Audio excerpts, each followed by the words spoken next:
आइए कुछ मिनट मैं सदगुरु कबीर साहब की वाणी के आधार पर चर्चा करना चाहूंगा।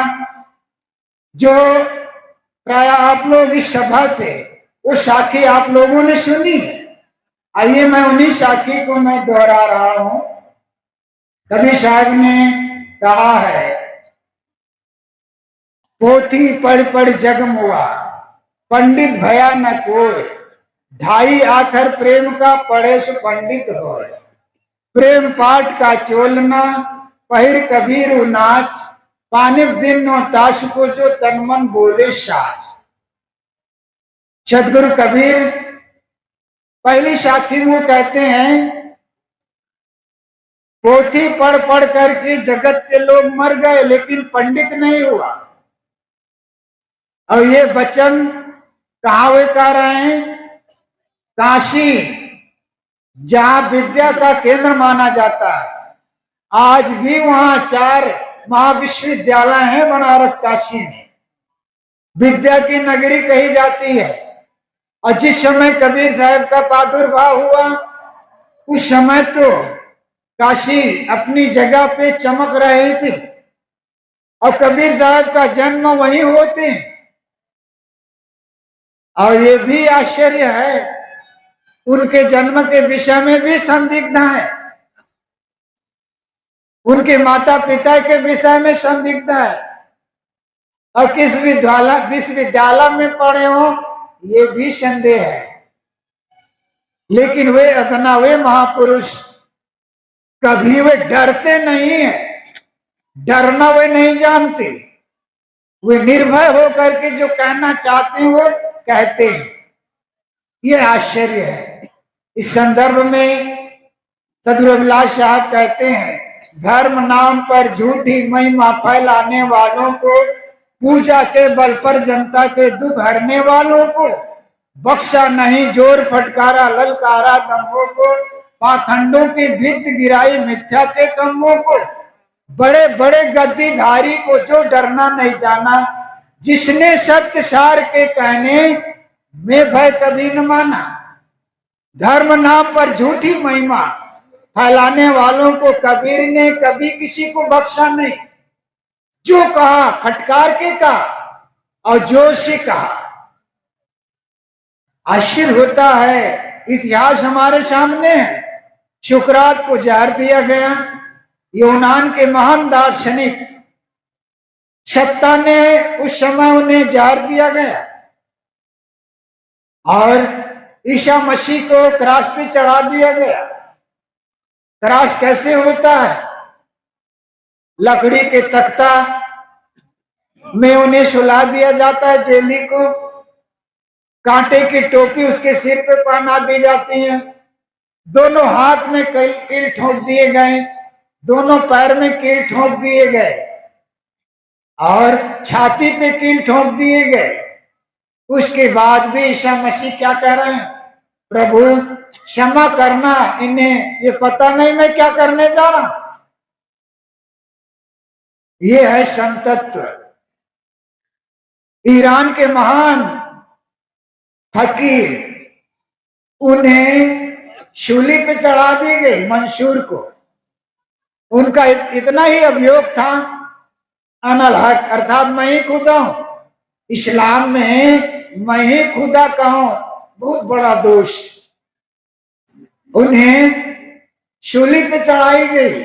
शूली पे चढ़ाने के पूर्व दोनों आंख निकलवा लिए गए, दोनों पैर कटवा दिए गए, दोनों हाथ कटवा दिए गए, लेकिन वे अनल हक कहना छोड़ा नहीं। और कबीर साहब 15वीं शताब्दी में हुए, जहां सिकंदर लोदी का शासन, और उस समय वो गरज करके वे कहते हैं, भूला बे अमक ना दाना, जिन हरदम रामाई न जाना, बरबस आनी गाय पछारी, गरा काट जीव आप लिया, जियत जीव मुर्दा करी डारे, ताको कहता लालूआ, जाई मांस को पाक कहत हो, ताकि उत्पत्ति सुन भाई, रजो वीर से मांस पानी सो मांस न पाकी तुम खाई, अपनी देख कतने अहमक का तुम्हारो भरण किया, उसकी खून तुम्हारी गर्दन, जिन तुमको उपदेश दिया, शाही गई सफेदी आई, दिल सफेद अजहू न हुआ। रोजा बांग नमाज क्या कीजिए, हुजरे भीतर बैठ मुआ। पंडित वेद पुराण पढ़े सब मुसलमान पुराना, कहें कबीर दो गए नरक में, जिन हरदम रामायण न जाना। एक ही पंक्ति को लो, भूला बेअमक नादाना। कबीर साहब कहते है भूला ऐ तुच्छ नादान, जो हरदम में जो राम बोल रहा है उसकी पहचान तुम्हें नहीं। बलात् जबरदस्ती, देवता के नाम पर, खुदा के नाम पर बकरे और मुर्गे बलि या कुर्बानी देते। पंडितों को भी वो नहीं छोड़ते। संतों मारे निर्गुण कसाई, बकरा मार भैंसा पर धावे, दिल में दर्द आए। करे स्नान तिलक दे बैठे, विदिशो दे बुझाए। लंबा पद है, सीधे सीधे वो फटकार लगाते हैं। संतों देखकर जग बौराना, साच कहो तो मारन धावे, झूठे जगपतियाना। नेमी देखा धर्मी देखा, प्राप्त करे स्नाना। लंबा पद है, सीधे सीधे हुए, किसी को छोड़ते नहीं।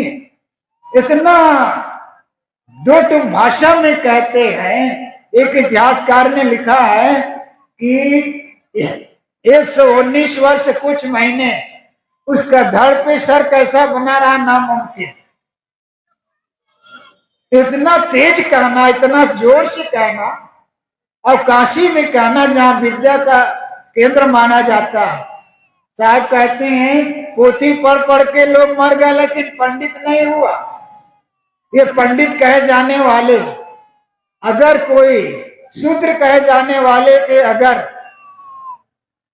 छू जाए कपड़ा, तो यहां तक लिखा गया विधान है कि कपड़ा के सहित स्नान करना चाहिए। कबीर साहब बेमुरव्वत फटकारते हुए क्या कहते हैं कि और के छिए ले तो हो सींचा, तुमसे कहो कौन है नीचा।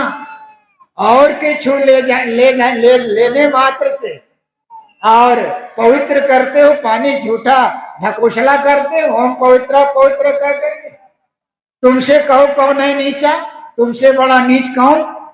इतना खरा कहना, उस जमाने में कहना। आइए मैं अपना जो विषय उठाया है उस पर मैं कहना चाहूंगा। साहब कहते हैं पोथी पढ़ पढ़ के तुम मर गए लेकिन पंडित नहीं हुआ। जो 2.5 आखर प्रेम को जो पढ़ लेता है वो पंडित हो जाता है। ये 2.5 आखर प्रेम क्या है? केवल अक्षर मात्र को रट लेने मात्र से प्रेम नहीं फलता है, इसको जीना पड़ता है। कबीर साहब कहते हैं कि जो 2.5 आखर प्रेम को जो पढ़ लेता है वो पंडित हो जाता है। इसीलिए वो कहते हैं प्रेम पाठ का चोलना, प्रेम रूपी वस्त्र पहन करके चोलना, वस्त्र पहन करके नाचो। पानी दिन हो ताश को जो तन मन बोले शाह, ये विश्व सत्ता उन्हें चमक देती है जो तन और मन और वचन से जो सच्चे होते हैं। जो तन और मन से जो सच्चे होते हैं उन्हें ये विश्व सत्ता चमक देती है। सदगुरु कबीर साहब का प्रेम मनुष्य ही नहीं प्राणी मात्र के प्रति उनका प्रेम है। प्रेम में वास्तव में स्वर्ग है।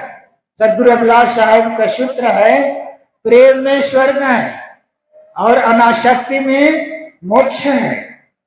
परिवार में जन धन है, अध्यात्म में मन धन है, ये उनके सूत्र हैं। वास्तव में प्रेम में ही स्वर्ग है, प्रेम में ही जन्नत है।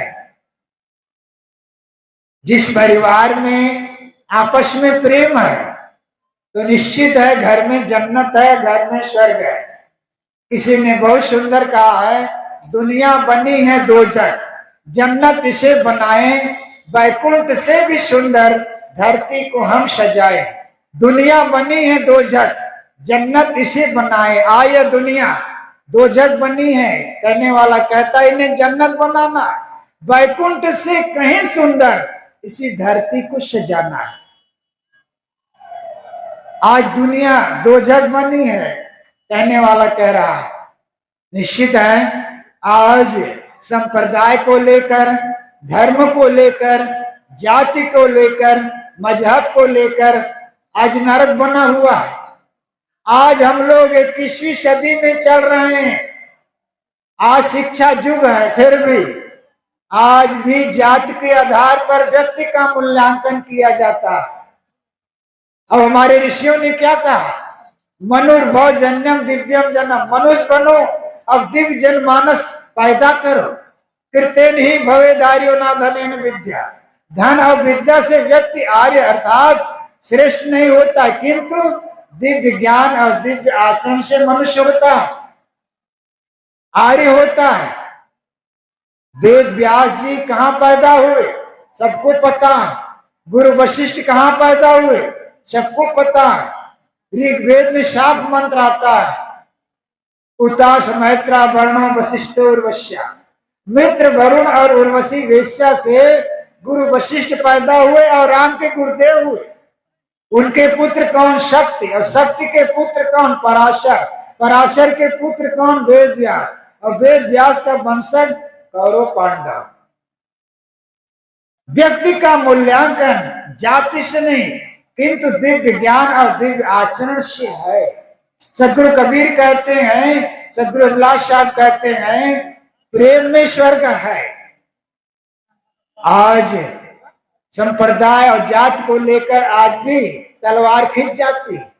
इसलिए मानव में प्रेम, मनुष्य में प्रेम, प्राणियों में प्रेम, निश्चित है हमारा समाज स्वर्ग हो जाएगा।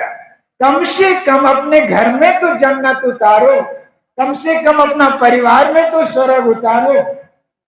आज भाई और भाई में प्रेम घटता जा रहा है, पिता और पुत्र में प्रेम घटता जा रहा है, पड़ोसी पड़ोसी में प्रेम घटता जा रहा है, और यहाँ तक पति और पत्नी में प्रेम घटता जा रहा है, और सास बहू में, देवरान जेठान में, पड़ोसन पड़ोसन में प्रेम घटता जा रहा है। आज विज्ञान ने देश काल की दूरी घटा दी है, विज्ञान ने देश काल की दूरी को घटा दिया, लेकिन आश्चर्य होता है आज आदमी आदमी का दिल नहीं मिल रहा, आदमी आदमी का दिल नहीं मिल रहा है। और तो आश्चर्य, पति और पत्नी का दिल नहीं मिल रहा है। पति और पत्नी का संबंध कितना घनिष्ठ होता है, लेकिन आज पति और पत्नी का दिल नहीं मिल रहा, सास और बहू का दिल नहीं मिल रहा, देरान और जेठान का दिल नहीं मिल रहा, पड़ोसन पड़ोसन का दिल नहीं मिल रहा। इसलिए आज दिल का दौरा भी तेजी से बढ़ रहा है। अगर दिल के दौरा को बंद करना है तो आपस में प्रेम बढ़ाएं, दिल का दौरा दूर करें।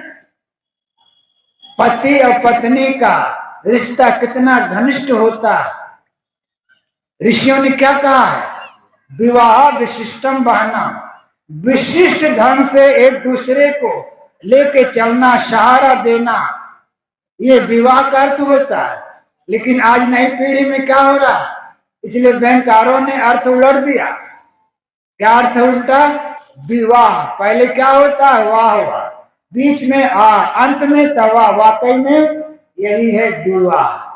जब पहली बार दंपति आती है ना, तब मित्र मंडली पूछती है, भाई साहब भाभी कैसी, तब मित्र कहता है, यार ना पूछो, वो तो चंद्रमुखी चंद्रमुखी। दूसरे साल मित्र मंडली फिर पूछती है, यार भाभी कैसी, तो मित्र कहता है, यार ना पूछो, वो तो हो गई सूर्यमुखी।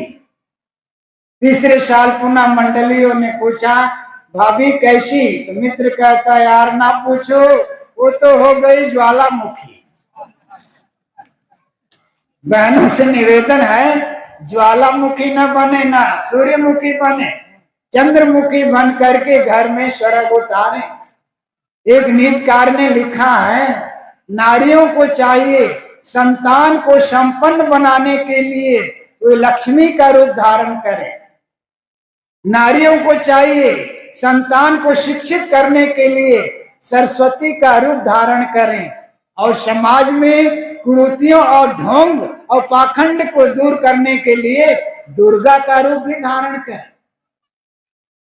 अगर ये नारियों में अगर संगठन हो जाए तो मैं कहता हूं ये जो शराब की भट्टी, हर नगर से वो बाहर हो सकती है शराब की भट्टी, लेकिन इन्हीं लोगों में संगठन नहीं है। तो मैं कह रहा था पति और पत्नी में आज प्रेम जो है घटता जा रहा है। पति और पत्नी में प्रेम होगा तो सदगुरु अभिलाष साहब कहा करते थे 3 पीढ़ी का सुधार होता है। पहली पीढ़ी जो बूढ़े माँ बाप की सेवा होगी, पति और पत्नी आपस में लड़ रहे हैं सुबह शाम महाभारत, तो बूढ़े माँ बाप की सेवा अच्छी नहीं होगी। और पति पत्नी लड़ रहे हैं तो बच्चों को अच्छी सीख नहीं मिलेगी, अच्छे संस्कार नहीं मिलेगी। इसलिए सदगुरु अभिलाष साहब कहा करते थे कि पति और पत्नी में आपस में प्रेम होगा तो निश्चित है घर में स्वर्ग होगा। इस संदर्भ मुझे जज का उदाहरण याद आया। लोग सोचते हैं जो अशिक्षा जहां होती वहां दंपति में कला, ऐसी बात नहीं। जहां अच्छी समझ नहीं है, चाहे पढ़ा लिखा क्यों ना, वहां कला होना ही होना है दंपति में।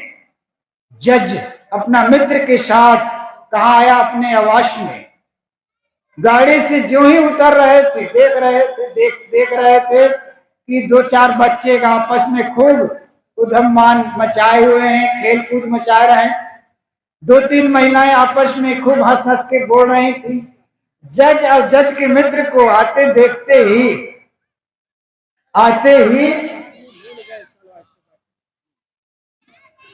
बच्चे कहीं छिप गए, महिलाएं कहीं छिप गई। जज साहब मित्र के साथ अपने कमरा में आया, कोट उतारने लगा। मित्र ने कहा भाई साहब अभी अभी बच्चे आपस में खेल कूद मचाए रहे, वो बच्चे कहाँ छिप गए, महिलाएं कहाँ छिप गई जो आपस में हंस बोल रही थी। जज ने कहा यार मेरे सामने कोई बोल सकते हैं? मित्र तो अपने मित्र की हैसियत से बोलेगा ना। उन्होंने कहा घर को बना रखे हो नरक और अहंकार गाड़ते हो। इतने में महिला हिम्मत बांध करके आती है और कहती है भाई साहब अपना मित्र को समझा दो, अपना जज पना को अपना कचहरी में छोड़ आए। यहाँ कोई कैदी नहीं है, यहाँ इनके बूढ़े माँ बाप हैं, यहाँ इनके नन्हे मुन्ने बच्चे हैं और इनकी पत्नी है। हम चाहते हैं घर में स्वर्ग हो, लेकिन ये तो घर को बना रखे हैं नरक। इसलिए तरुण सागर जी कहा करते थे इस संदर्भ में, अगर लाइफ को सुखी रखना है तो वाइफ को भी सुखी रखना होगा। अगर वो नाराज हो गए तो घर का जो स्वर्ग है वो नरक में बदल जाएगा। इसलिए दंपति में जहां प्रेम होगा तो निश्चित है घर में स्वर्ग होगा। इसी प्रकार सास और बहू में प्रेम, आज सास और बहू में प्रेम घटता जा रहा है।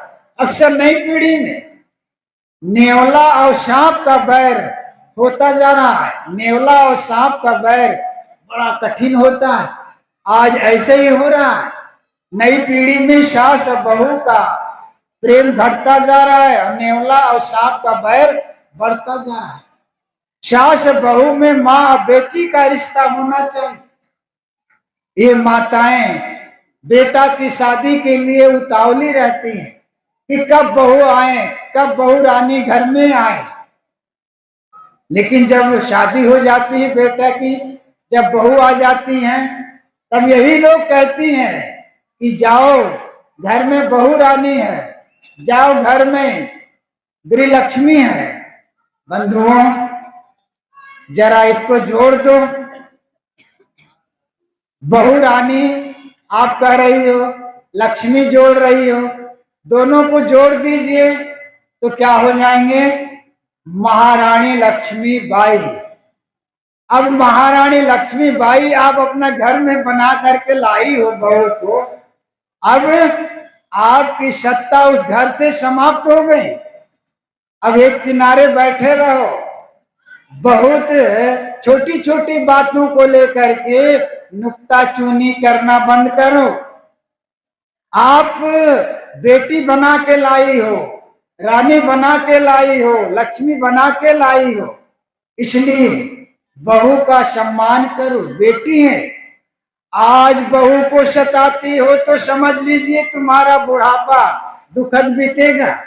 सारा कसर बुढ़ापा में वो निकालेगी।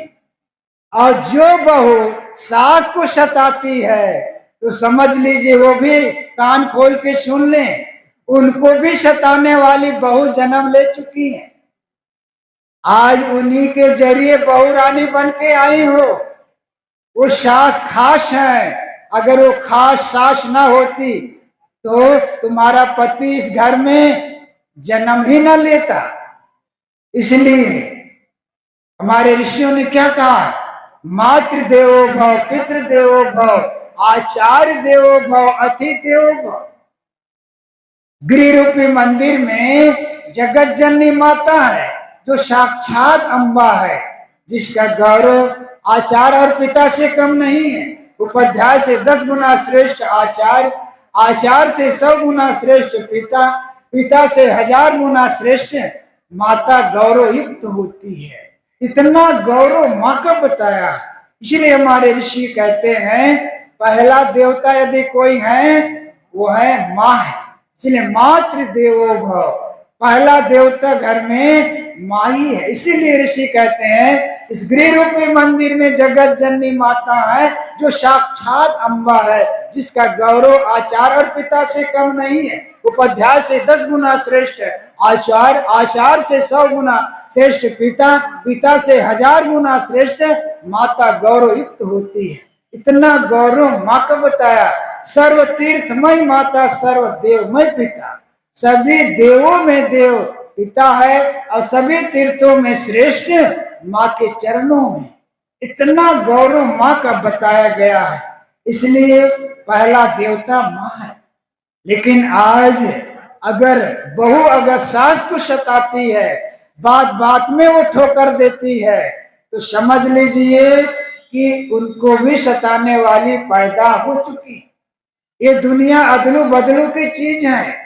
और जो सास बहू को सताती है तो समझ लीजिए उनको भी बुढ़ापा में दुख भोगना पड़ेगा। इसलिए सताना नहीं है, सहयोग देना है और प्रेम की गंगा घर में बहाना है। इसी नीतकार ने लिखा अगर स्वर्ग उतारना है तो उन्होंने बहुत बढ़िया संदर्भ दिया। बहू को चाहिए गूंगी और सास को चाहिए बहरी। घर में अपने आप जन्नत, घर में अपने आप स्वर्ग हो जाएगा। इसलिए सास बहू में माँ और बेटी का रिश्ता होना चाहिए। और देवरान और जेठान में आपस में प्रेम, इस प्रकार अगर प्रेम की गंगा घर में बहती है तो निश्चित है घर में स्वर्ग होगा। और भाई भाई में प्रेम, आज हम भगवान राम को पूजते हैं, लेकिन भगवान राम का जो आदर्श है उसको अपने जीवन में नहीं उतारते। आज घर घर में महाभारत, घर घर रामायण पढ़ी जाती है, लेकिन घर घर महाभारत। क्या हम राम को अपना आदर्श मानते हैं? प्रात काल उठ कर रघुनाथा, और मात पिता गुरु ना वही माता। ये राम के बहुत बड़ा आदर्श है। वे प्रातः काल उठ करके माता पिता के चरणों में सिर झुकाते हैं। ये बहुत बड़ा उनका आदर्श है। आज घर घर रामायण पढ़ी जाती है, अखंड रामायण का पाठ चलता है, अखंड कीर्तन चलता है, लेकिन आज राम का आदर्श आज घर घर से हट रहे हैं, समाज से हटते जा रहे हैं।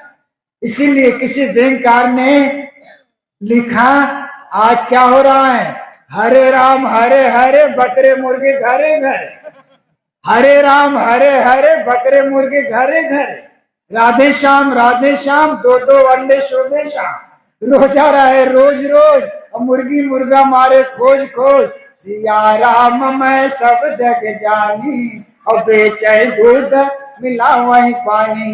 रघुपति राघव राजा राम, पता न पावे सीताराम। 1 महीना बोले बम, 11 महीना तौले काम।